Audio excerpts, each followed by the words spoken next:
pembacaan Al-Quran, tahsin dan juga talqin dalam surat ataupun dari surat Al-Baqarah ayat berapa kemarin? Ayat 35 sepertinya sudah sepertinya 36 seperti sekarang. Nah, Bismillahirrahmanirrahim.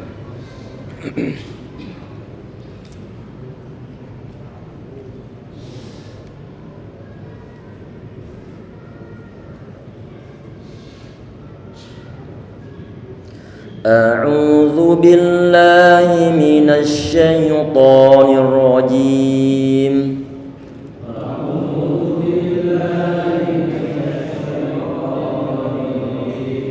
A'udzu billahi minasy syaithanir rajim.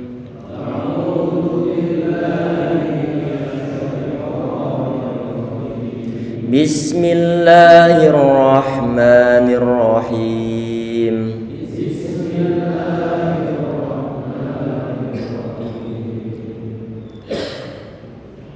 فأزلهما الشيطان عنها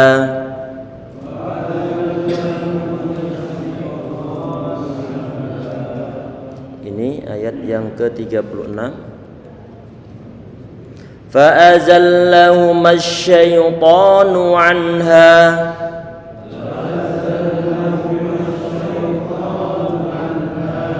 فأزلهما الشيطان عنها فأخرجهما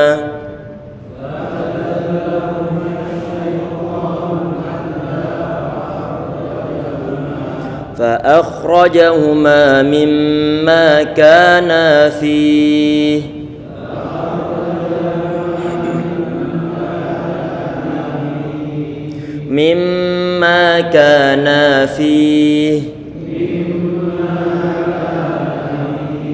وقلنا اهبطوا بعضكم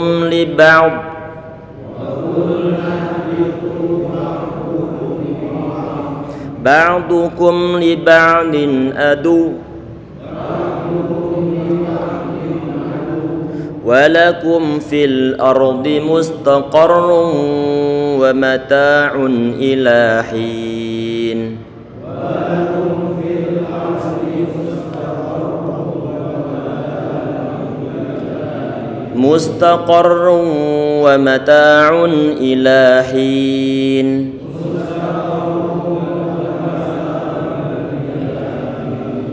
Kita kupas insyaallah per huruf. Fa'azallahuma. Sekarang perhatikan lafaz fa'azallahuma. Ini ada huruf fa. Huruf fa ini huruf yang sifatnya adalah istifal. Istifal itu bagaimana? Pengucapan suatu huruf hijaiyah yang pangkal lidah ini dia harus turun ke bawah, ataupun bagian lidah ini harus turun ke bawah sehingga sifatnya adalah tipis. Fa tidak boleh fa'aza, tapi fa fathah fa. Fa'azallahuma. Ayo. Jadi bukan fa ya, tapi fa dibaca tipis. Fa'azallahuma. Ini huruf zai, makhrajnya itu di mana? Di pangkal lidah, antum tempel di ujung gigi bagian bawah, ujung giseri bagian bawah. Ada sebagian ulama termasuk misalnya adalah Imam Syibawi rahimahullah, itu ditaruh di bagian tengah-tengah antara gigi bawah sama gigi atasnya. Kemudian bagian pertengahan lidah sampai ke belakang itu dia turun ke bawah sehingga tipis. Zai az, coba az, zazi zubaz. Dan sifat huruf zai itu adalah rikhawah, artinya dimungkinkan bagi huruf tersebut di saat diucapkan suaranya dibuat mengalir. Zazi zubaz, zazi zubaz. Nah, ini adalah huruf zai. Kita perhatikan. Fa'azallahuma. Sekarang perhatikan huma, ini hunya dia didomahkan berarti bibir monyong. Fa'azallahu ma. Coba. Fa'azallahu. Fa'azallahu. Dimonyongkan, kemudian memnya berhubung dia tidak dhammah maka sudah dalam kondisi normal. Fa'azallahuma. Sekarang perhatikan di sini ada huruf alif. Sebelumnya dia fathah. Maka ini adalah ciri dari suatu bacaan mad. Artinya ma di sini perlu dipanjangkan. Fa'azallahuma. Tadi ini kita panjangkan tidak? Barusan ini kita panjangkan. Ini matnya disebut mata matabi'i. Cuma perlu diperhatikan huruf yang datang setelahnya ini, apakah dia ada sukun, apakah dia ada hamzah. Kalau seandainya nanti ada hamzah, maka bukan bacaan mad tabi'i, tapi bacaan mad wajib ataupun bacaan mad jaiz. Kalau setelahnya itu berupa sukun dan terjadi dalam satu kata, maka nanti mad lazim. Kalau terjadi di luar kata, sebagaimana di sini asyaiton, ini ada sukun yang ada pada huruf lam ini. Mana sukunnya? Ini lamnya disukunkan aslinya. Cuman dia telah diidghamkan dalam huruf sin. Afwan, ini ibu-ibu sepertinya ada yang mau online melihat melihat tampilan yang ini karena kelihatan. Tapi sepertinya untuk password wifi ini berubah ini nggak bisa connect di laptop ana. Bagian kepemudaan siapa? Ini nggak bisa connect dia. Ada yang tahu? Nggak berubah? Wah, ini nggak mau connect ini. Qadar Allah nggak bisa di online kan, sehingga ibu-ibu nggak bisa nyaksiin sini. Sebentar.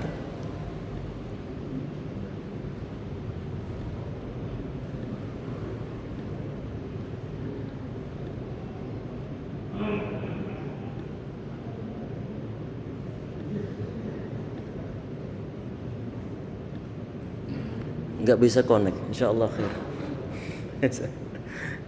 Bismillah.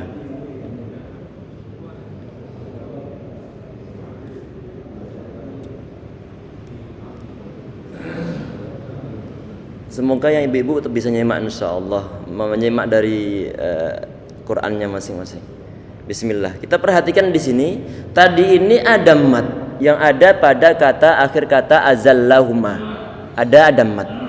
Setelahnya ini ada huruf yang disukunkan. Mana huruf sukunnya? Sukunnya lam. Sukunnya huruf lam. Ustadz, di situ kok nggak dituliskan sukunnya? Iya. Cuman karena kenapa? Karena telah diidghamkan, dimasukkan dalam huruf sin setelahnya.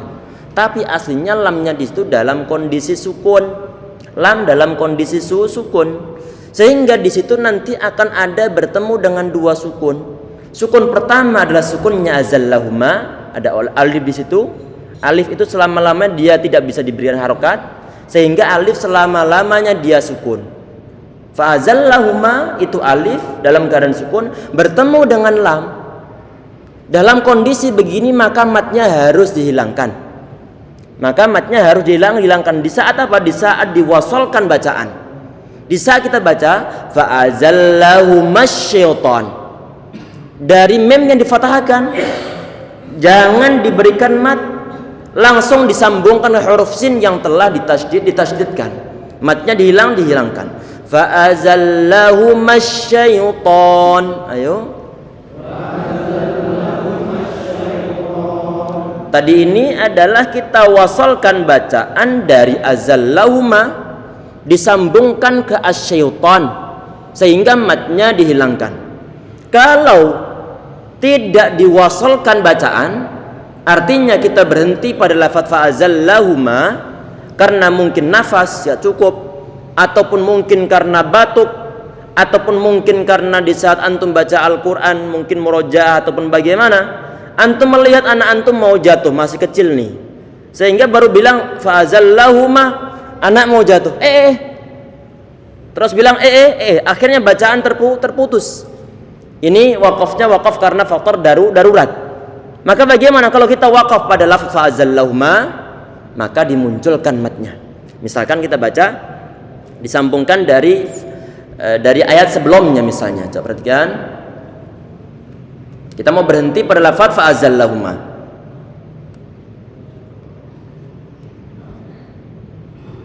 Kita mau berhenti di lafaz fa'azallahuma ini. Misalnya ana baca dari wala taqraba ini, ayat sebelumnya. Wala taqraba hadhihi asy-syajarata fatakuna minadh dhalimin fa'azallahuma. Kita wasalkan bacaannya. Nafas gak cukup sehingga terpaksa berhenti pada lafaz fa'azallahuma. Kalau kita berhenti di sana, maka artinya mat yang ada pada lafaz fa'azallahuma tidak dipertemukan dengan huruf sukun yang datang setelahnya. Oleh karena itu, maka perlu diberikan matnya. Fa'azallahuma. Tetapi di saat kita wasalkan, sambungkan dari fa'azallahuma, dipertemukan dengan asyaitan yang mana lamnya di sini adalah lam yang disukunkan, maka matnya perlu dihilangkan. Fa'azallahumah, langsung begitu. Fa'azallahumah syaitanu anha. Ayo.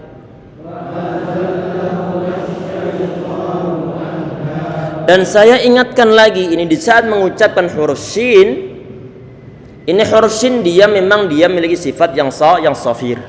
Safir itu apa? Terjadi suara siulan, terjadi suara desisan di saat mengucapkan 3 huruf. Sin, sad, sama zai. Ini adalah suara desisan. Ini muncul di mana? Ataupun siulan ini muncul karena tempat keluarnya angin itu terhalangi oleh lidah kita, sehingga tempat keluarnya menyempit. Suara sempitan inilah yang dikenal oleh orang-orang Indonesia dengan istilah siulan. Walaupun di saat kita mengucapkan sin sama z sama sad ini tidak ada suara siulan, cuma ada suara desisan. Orang yang mau bersiul, mau mengeluarkan suara desisan, itu tidak mungkin terdengar suara desisan di saat lidah kita itu tidak kita gunakan menghalang-halangi angin, sehingga angin nanti lewat jalan yang sempit. Anak tantang antum nih, di saat antum mau bersiul, coba mulut buka lebar-lebar. Keluar siulan atau tidak? Keluar siulan? Enggak keluar siulan. Keluar siulan itu muncul saat kapan? Di saat antum sempitkan tempat keluarnya angin, sehingga terpaksa angin ini lewat celah yang sempit. Celah yang sempit inilah yang menjadi suatu huruf. Di saat dikeluarkan terjadi suara desisan. Jelas ya? Angin yang keluar ini nyempit karena lidah kita itu yang bagian sininya kita angkat ke atas dan ujungnya ditempelkan ke bagian gigi bagian belakang, bagian gigi bawah bagian belakang.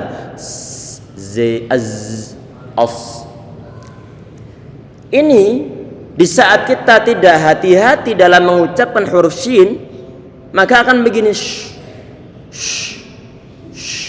asyaitan, bibir dimonyongkan. Yang sering kita sampaikan di saat mengucapkan zai, sad, ataupun shin, ataupun mungkin sin, bibir ini tidak ada sangkut pautnya, tidak ada sangkut paut dengan monyongkan bibir, sehingga bibir tetap perlu dibuat datar saja, kecuali mereka ini dalam kondisi dhammah. Kata syaitan di sini shinnya tidak dalam kondisi dhammah, sehingga bibir biarkan standar saja dalam keadaan semula. Fa'azallahu coba fa'azallahu hilang latihan. Fa'azallahu sambil fokuskan bibir, jangan dimonyongkan. Fa'azallahu fa'azallahu Perhatikan ini untuk mengetahui apakah bibir ana ini dia termonyongkan ke depan di saat mengucapkan huruf sin yang tidak ditommahkan, termonyongkan ke depan ataukah tidak. Antum taruh ujung jari antum ini, jari telunjuk di depan bibir ini, fokuskan nanti di saat mengucapkan huruf sin dia terdorong ke depan ataukah enggak. Kalau terdorong ke depan, ini berarti kita telah monyongkan bibir tanpa dibenarkan di sana. Fa'azallahu mash, yang hu memang terdorong ke depan karena hu-nya dalam kondisi dhammah. Fa'azallahu ini terdorong ke depan, kemudian masyaiton dalam kondisi tidak terdorong ke depan. Fokuskan sekarang yang terdorong ke depan dari lafaz fa'azallahu cuma hu-nya saja. Fa'azallahu masyaiton. Ayo. Fa'azallahu masyaiton. Fa'azallahu masyaitonu anha. Ini huruf ta. Sebentar, ini kadang-kadang ini kita membaca syaitan tapi yang terdengar adalah syaiton.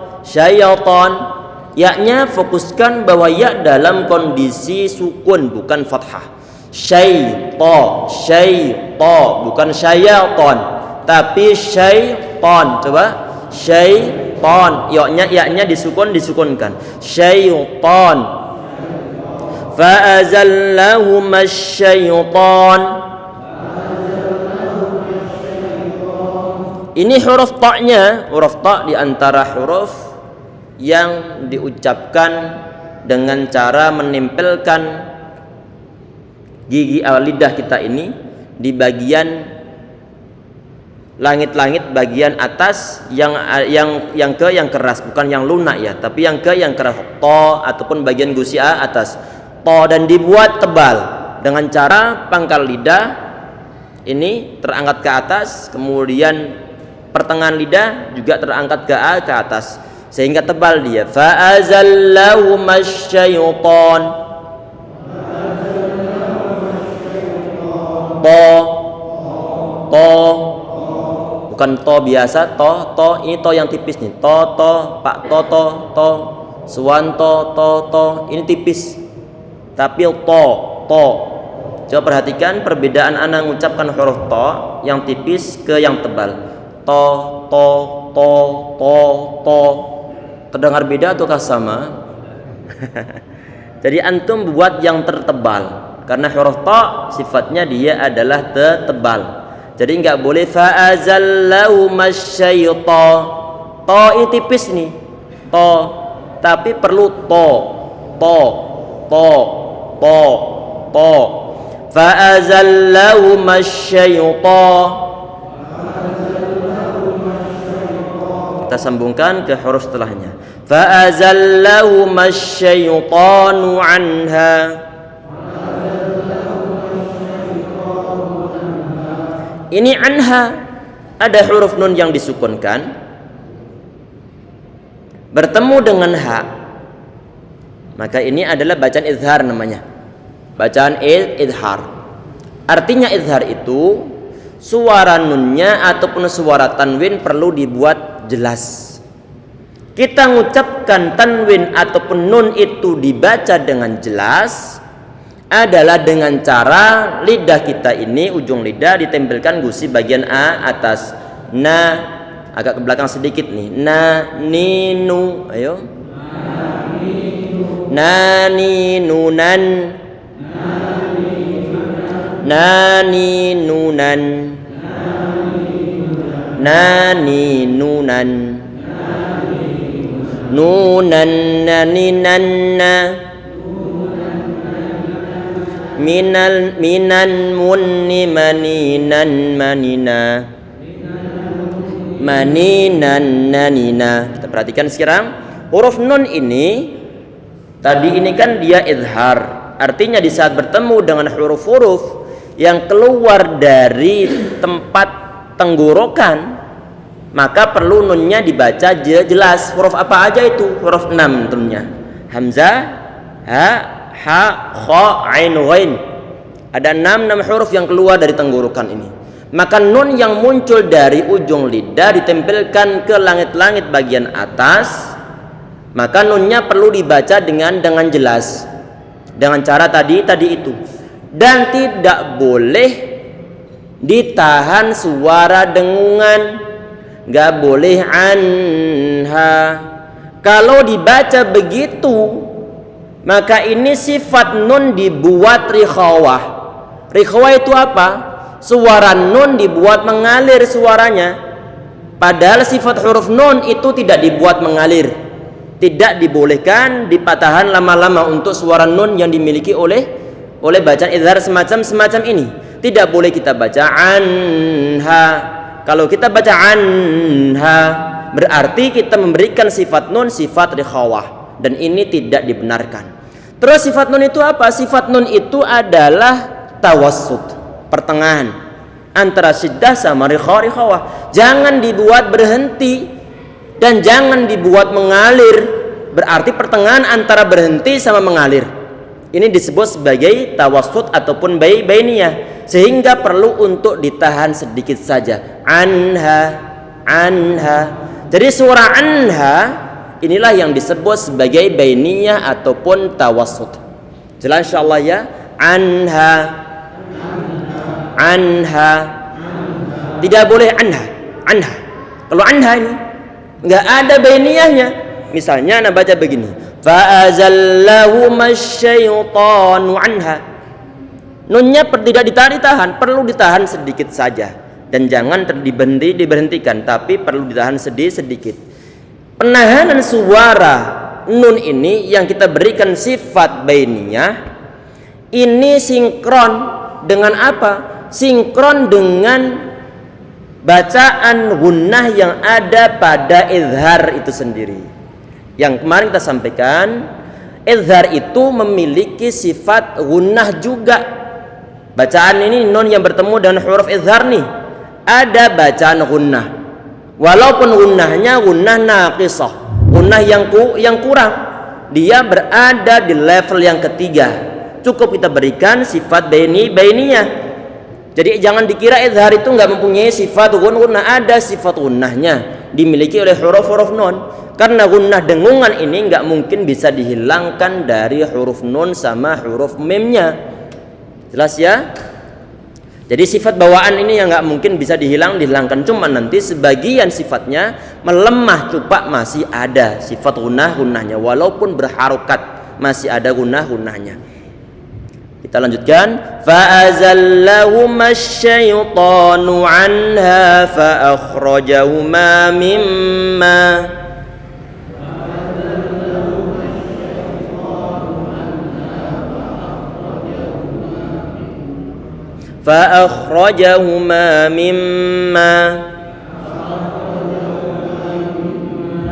ini fa'akhrajahuma huruf kha, dia sifatnya termasuk rikhawah, artinya dibuat mengalir.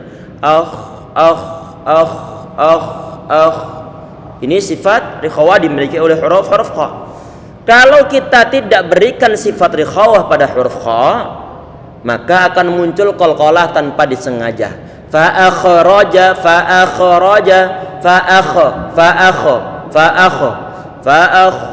dibuat mengalir, nanti akan otomatis hilang sifat qalqalahnya atau pantulannya. Fa'akhrajahuma mimma kana. Ayo.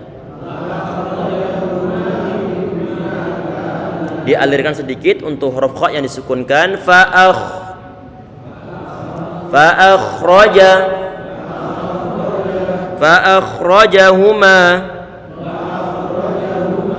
hu kita monyongkan. Fa'akhrajahuma mimma. Ini ada huruf mim yang dia bertasydid, maka dia bacaan gunnah ini. Berarti ini gunnah yang paling sempurna. Bacaan gunnah yang ada pada mim bertasydid sama nun yang bertasydid ataupun bacaan idgham bi gunnah, ini gunnah yang paling pertama, paling lama penahanan suara gunnahnya sehingga ditahan lama-lama. Mimma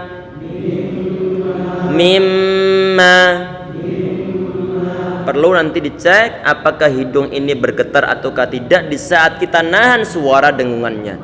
mimma. Kalau tidak bergetar maka suara antum ini perlu dialirkan ke atas biar berbagi nanti.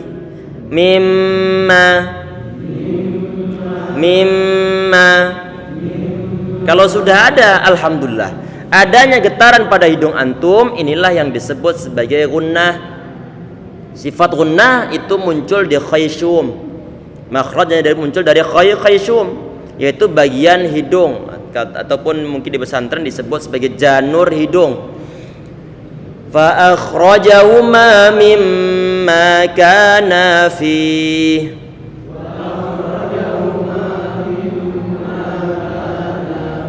Mimma, setelah mim itu ada alif sebelumnya fathah, maka dia bacaan matobi itu perlu dipanjangkan dengan kadar 2 harokat, cukup diayunkan mimma.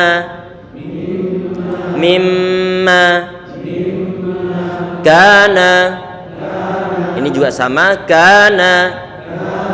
Nanti perlu difokuskan khususnya bagi teman-teman Bapak Ibu sekalian yang baru latihan untuk manjangkan kadar matobi'i. Matobi'i itu semua sama. Di saat antum mendapatkan bacaan matobi'i di bacaan awal-awal dengan matobi'i setelah-setelahnya, itu kadarnya dibuat sama. Artinya perlu difokuskan di saat kita baca, apakah matobi'i ana ini telah sama 2 harokat semuanya, ataukah sebagian 2 harokat, sebagian 4 harokat. Perlu difokuskan karena itu adalah satu hukum, sehingga nggak boleh kita baca begini. Misalkan yang akhrajahuma ini kita baca 2 harokat, kemudian yang mimma kita baca panjang lebih dari 2 harokat, kemudian kana 2 harokat lagi. Misalnya begini, fa akhrajahuma mimma kana fi. Nah, ini sudah campur-campur nih, jelas ya. Yang ma tadi itu akhrajahuma 2 harokat, kemudian ka dipanjangkan melebihi 2 harokat. Yang model semacam ini juga tidak diperbolehkan, sehingga perlu untuk difokuskan. Memang perlu untuk bertahap, bertahap. Yang penting saat ini kita terus baca Al-Quran sambil terus untuk mempelajari, nambel di mana kurangan bacaan kita, termasuk mengetahui tentang teori-teori. Kita ketahui teori terlebih dahulu. Kenapa kok teori terlebih dahulu? Karena kita jarang mendapatkan suara atau mendapatkan suarudrilan ataupun talkinan dari para asatid kita. Rata-rata begitu. Sehingga ataupun mungkin di masjidnya disediakan tahsin, cuma kita kadang-kadang mungkin jadwal nggak sesuai, ataupun jadwal sesuai, cuman kita lebih pertimbangan melaksanakan kegiatan yang lainnya, sehingga tidak mengikuti kegiatan tersebut. Kita lanjut. Ataupun dibuat jadwal di rumah sendiri misalnya. Berhubung begitu, maka perlu kita ketahui teori terlebih dahulu, kemudian kita berusaha untuk mempraktekannya. Sehingga idealnya memang di saat kita mengerjakan ataupun belajar tajwid, di samping kita pelajari teori, langsung didrilkan ataupun ditalkinkan. Biar mengetahui bagaimana cara bacanya. Perlu proses dan perlu kesabaran. Kalau nggak sabar, udah nggak akan bisa bertahan. Fa akhrajahuma mimma kana fi.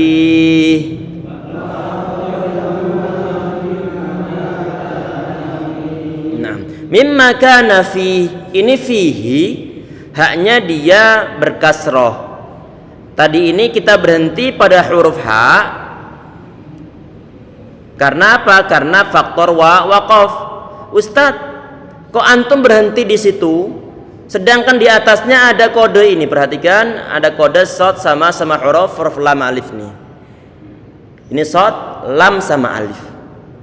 Artinya ini singkatan dari wasal aula. Wasal itu disambungkan, aula artinya lebih utama. Artinya kalau antum membaca, maka lebih utama untuk disambungkan. Kalau lebih utama untuk disambungkan, seandainya antum berhenti, boleh ataukah tidak? Boleh. Tadi itu lebih utama diwasalkan. Cuma kalau mau berhenti, silahkan. Nggak jadi masalah. Tadi ini apalagi kita berhenti di situ adalah dalam rangka ta'lim, dalam rangka pengajaran. Tadi ini kita berhenti fi mimma kana fi. Kita berhenti di situ. Saat kita berhenti pada lafadz fihi yang aslinya dikasrohkan, kemudian kita berhenti karena waqaf, maka hinya perlu untuk dibuat sukun. Perlu disukunkan. Di saat di situ haknya kita sukunkan, haknya ini kita buat sukun, maka otomatis sukunnya ini sukun asli ataukah sukun karena waqaf? Sukun karena waqaf. Kalau sukunnya karena waqaf, maka ini disebut sebagai sukun yang arid. Sukun yang arid. Kalau antum perhatikan sebelum sukun yang baru ini yang dimiliki oleh huruf ha karena faktor waqaf, sebelumnya ada huruf mat. Muncul bacaan mat. Mat yang muncul sebab sukun karena faktor waqaf disebut mat arid lis sukun. Jelas disebut mat arid lis sukun. Ustadz, bukankah setelah sebelum kita wakafkan, bukankah sudah ada bacaan matnya? Iya, ada bacaan mat, cuman bukan bacaan mat arid lis sukun. Mat apa? Bacaan mat tabi'i yang hanya boleh 2 harokat. Fihi, misalkan anda baca mimma kana fihi wa qulna, hanya boleh 2 harokat. Tapi di saat kita itu sukunkan huruf haknya yang asalnya dia berharokat, kemudian kita buat sukun, maka sukunnya adalah sukun yang baru. Sukun baru artinya bukan sukun asli. Kalau bukan sukun asli, maka bahasa Arab disebut sebagai sukun yang arid. Dan sebelumnya ada huruf mat, maka muncul bacaan yang lain lagi, bukan mat tabi'i, tapi mat arid lisukun. Kalau bacaannya adalah mat arid lisukun, monggo dibaca 2 harokat, ataupun dibaca 4 harokat, ataupun dibaca 5 harokat. Berarti muncul bacaan baru, yaitu mat arid lisukun. Jelas ya? Ini kronologi penamaan dari mat arid lisukun. Fa akhrajahuma mimma kana fihi.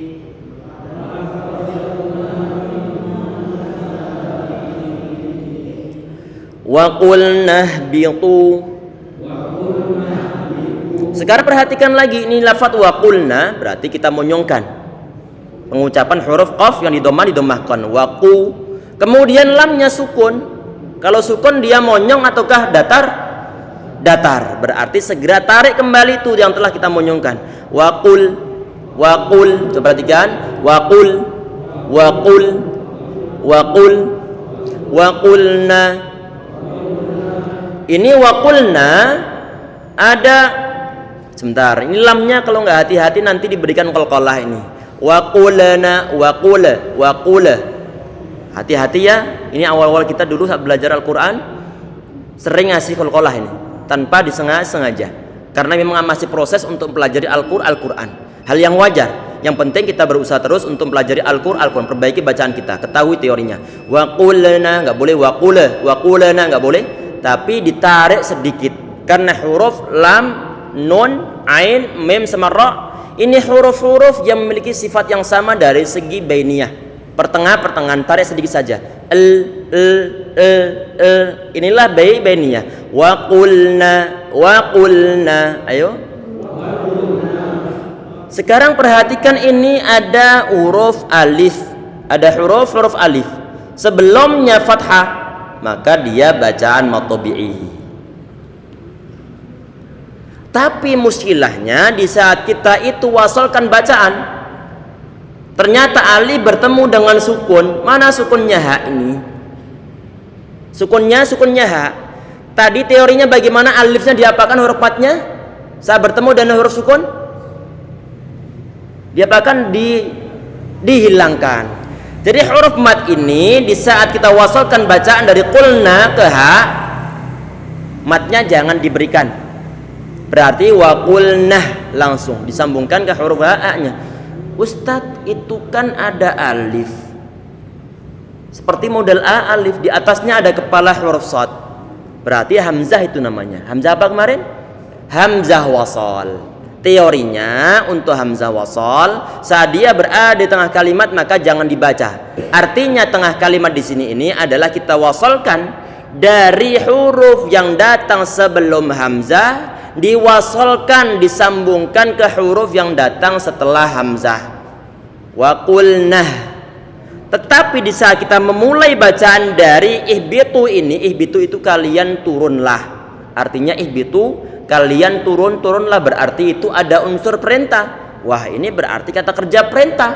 Kalau kata kerja perintah dan hamzahnya adalah hamzah wasal, maka harokat hamzah wasalnya di saat kita mulai bacaan dari hamzah wasal tersebut maka diikutkan harokat huruf yang ketiga. Teorinya bagaimana? Kalau huruf ketiga itu adalah dhammah maka hamzah wasal didhammahkan. Kalau huruf yang ketiga itu fathah ataupun kasrah maka hamzah wasal dikasrohkan. Jelas ya? Berarti ini huruf ketiga harokatnya apa? Kasrah, berarti hamzah wasal diapakan? Dikasrohkan. Berarti nanti kalau kita mulai bacaan begini misalnya.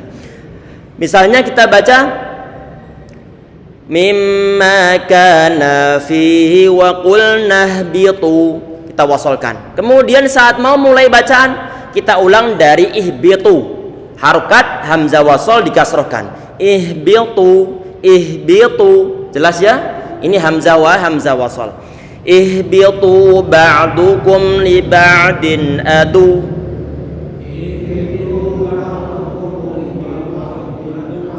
Ini sudah di akhir, agak cepetin dikit insyaallah. Belum selesai satu ayat sudah habis waktunya insyaallah. Ini ihbitu, ini toknya tebal tadi itu dhammah berarti dimonyongkan, kemudian kita panjangkan karena di situ ada huruf mat. Ihbitu dua harokat. Itu kok ada huruf alif itu Ustadz, seperti di atasnya huruf alif kemudian ada kode buletan ini. Kelihatan? Iya. Ini perhatikan, ini kan pengkodean untuk cetakan Arab Saudi ataupun cetakan Malik Fahad, cetakan Madinah ataupun negara-negara Arab. Yang Anda ketahui ini masternya sama, yaitu dengan cara di atasnya huruf alif. Kalau antum mendapatkan di atas huruf alif itu kok ada tanda bener-bener bulat, maka alifnya dianggap tidak ada. Berarti nggak perlu dipusingkan itu masalah huruf alifnya. Nggak berpengaruh terhadap bacaan mat, tidak berpengaruh terhadap bacaan mat. Antum cuekin saja, dicuekin saja, tidak ada pengaruh terhadap suatu bacaan. Ihbitu ba'dukum. Naam. Ba'dukum. Ini huruf ain dia memiliki sifat rikhawah. Antum alirin sedikit saja. Apakah memungkinkan dia untuk dialirkan sebagaimana huruf sin? Huruf sin ini antum mengucap huruf sin sampai 2 hari 2 malam kalau seandainya bisa akan bisa ngalir. Tapi untuk huruf ain coba bisa nggak? Tidak bisa, karena dia memiliki sifat pertengahan. Jelas ya? Dialirkan sedikit dan jangan dihentikan. Nggak boleh ba'dukum, tapi ini sifat beniyah. Tadi yang kita sampaikan bahwa sifat beniyah itu sifat yang dimiliki oleh huruf 5 ini yang terkumpul dalam lafaz lin umar. Lam, nun, ain, mim sama ra. 5 huruf ini. Perlu antum ingat-ingat nih. Ba'dukum li ba'din adu. Li ba'din adu ada tanwin bertemu dengan ain, dia bacaan idhar. Tadi penjelasan idhar telah kita sampaikan sebelumnya tadi itu ada di dalam lafaz anha tadi sudah. Kemudian adu di saat kita itu berhenti pada huruf yang bertasydid model waw semacam ini, maka jangan sampai lupa diberikan nibroh. Nibroh itu apa? Suara antum angkat sedikit di bagian terakhirnya, diangkat. Adu li ba'din adu. Ayo. Naam. Walakum fil ardi. Ini lakum, perhatikan mim sukun, kemudian waw, kemudian kaf ditommahkan. Ini maka kafnya kita monyongkan. Kemudian mim dalam kondisi datar. Lakum fil ardi mustaqarrun wa mata'.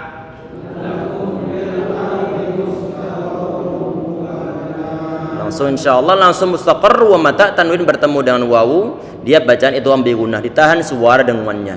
Mustaqar wa mata, ditahan tanwin bertemu dengan wawu, mustaqar wa mata. Nah, tanwin bertemu dengan wawu berarti bacaan idgham bi gunnah. Maka pastikan bahwa hidung ini ada getaran, bisa menahan suara dengannya. Mustaqar wa mata' wa mata'un ilahin. Kita langsung ke tanwin bertemu dengan hamzah ini bacaan izhar, jangan diberikan qalqalah, enggak boleh wa mata'un wa mata'un, ini enggak boleh, tapi ditahan sedikit suara dengungan pada bacaan izhar tersebut. Wa mata'un ilahin, ilahin, wa mata'un ilahin. Ini ilah yang terus kita ingatkan. Ini setelah huruf lam dia ada alif. Alif yang dituliskan sebagaimana huruf ya, tidak ada titiknya dan sebelumnya ada fathah, maka dia bacaan matabi'i. Ilahin, ilahin. Nah, alhamdulillah, semoga bermanfaat insyaallah, amin ya rabbal alamin. Naam.